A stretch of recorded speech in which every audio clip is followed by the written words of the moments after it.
Pop culture is very much top-down, right? It's created by a handful of people, distributed through a one-way medium, and kind of imposed upon society. Right? We agree to see it, we agree to be participants in it, but the fact of the matter is it's very much a controlled by few, owned by few. Whereas internet culture is more bottoms-up. We tend to take popular culture, remix it, and subvert it into a meaning that is different than the original, right? And we funnel it back up. I think the best examples are people like celebrities on Twitter trying to make trending topics, and they tend to be somewhat effective because they have such a large following.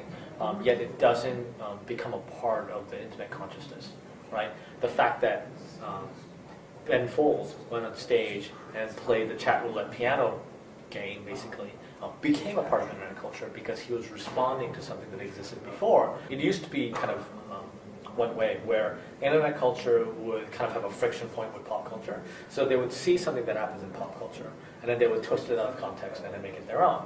And what's happening now is, in particular in advertising agencies, they see internet culture as a source of creativity, so they go back to the pool of internet culture, which has been offsprung from pop culture, and then try to put it in advertising campaigns. Yeah, you can't force it, right? Like, you know, this meme is forced, right? People are trying to make memes, and it's really kind of, it's hard to do, and it's hard to get people on board because they're trying to force your idea of what a meme is. The art of meme making has left 4chan because 4chan has taught it to so many people.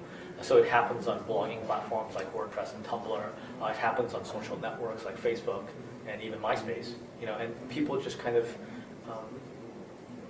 it's become somewhat natural as we get used to viral content and how it spreads, and people interact with such viral content to create memes out of it.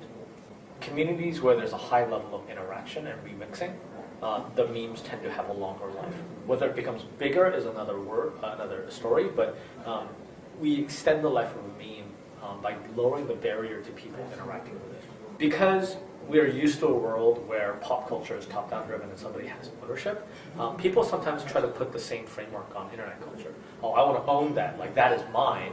And the moment you decide that that is yours, if you have some legal claim to it, you actually start to restrict the creativity. The connectivity between devices and the internet is getting more and more stronger, right? Like, I have a camera in my pocket, but in order for me to take these digital images and put it online, it seems so much more laborious than pulling out my lower quality iPhone with no flash, taking a shitty photo and posting it online. It actually changes the way we behave, right?